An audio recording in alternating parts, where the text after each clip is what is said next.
This segment is sponsored by Capital Caring. The DMV has one of the lowest rates of hospice enrollment in the country, and a lot of times those low numbers are driven by myths about hospice care. So here to help us better understand how hospice works is Steve Cohn, the Chief of Communications and Philanthropy at Capital Caring Health. Good Great to be see with you both today. Yeah, good I to know see you enjoy talking about this, but first, I can't believe it, but we've gotten just past the year mark that former President Carter has been in hospice. What can we learn from this whole People experience? should take a cue from President Carter. The sooner you enter hospice care if you're terminally ill, the more likely you will have much more time to spend with family, close friends. It's been proven over and over again, and former President Carter is the best current example that people think they're giving up on life if they enter hospice care. What they're going to get is more life. Because it's just, I know we all kind of... they're comfortable, they're much more comfortable in hospice care than the alternative, which is being hospitalized repeatedly, often. Right. And there's two reasons why people tend to live longer, like President Carter has, in hospice care. Number one, they're not being overly medicated. And toward the end of life, sometimes people want to keep using chemotherapy or other types of drug interventions that will actually reduce their lifespan. So in hospice care, we're keeping them pain-free and comfortable, but we're not using curative medications, which can often reduce the time they have left. Right. Yeah. That's number one.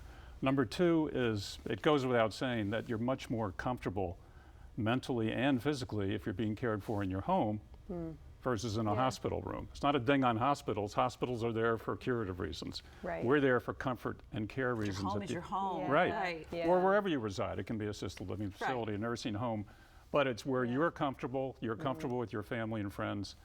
And it really does play a major role in why people live longer in hospice care than the alternative, which is repeated hospitalizations.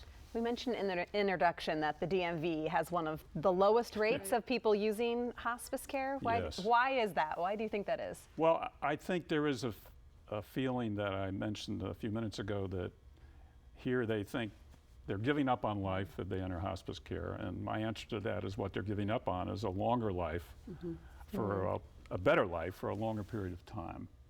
And the other thing is, I think a lot of folks living in this area think they don't like the idea of strangers coming into their home. And my answer to that is, I had a patient tell me a number of years ago that what she loved about our hospice care at Capital Caring Health is we are visible when needed and invisible when we're not. So we're not intruding on the family except to care for the patient and to let the family know what's going on. Right. And the great thing about hospice care is it's not just for the patient. It's to help the family deal with all the stress associated with being with a terminally ill loved one. We're there for the whole family, not just the patient. Yeah. I have to ask you, this, to many also one of the myths probably is that this is expensive. Right. We want to debunk this myth, Steve, please. Right. How about no medical bill? That sounds good. So- That's a It's good way really to debunk crazy. it. Yeah. It's Because covered? hospice care is covered either by Medicare or Medicaid or private insurance.